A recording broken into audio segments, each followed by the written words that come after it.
嬉しくて涙が止まらない。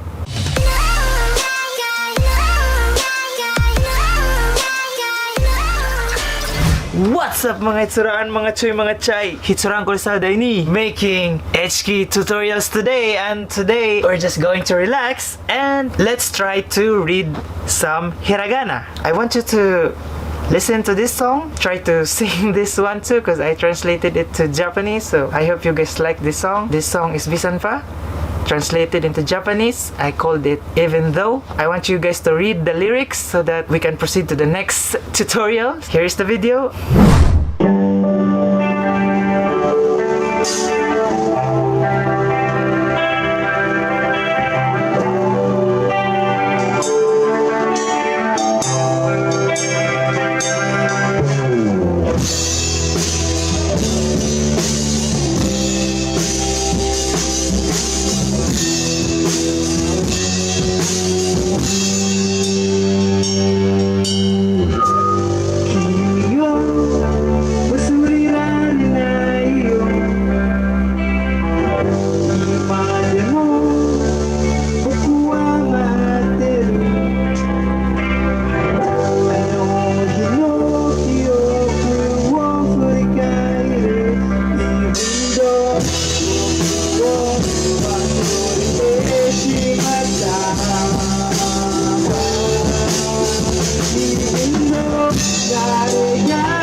that's it for me, guys. I hope you guys learned a lot today, and I hope you guys tried to sing this song and tried to read the lyrics, and I hope you guys have a great day. See you in the next HK tutorial. So this is Hitsuraang Kulisaw signing off. Peace!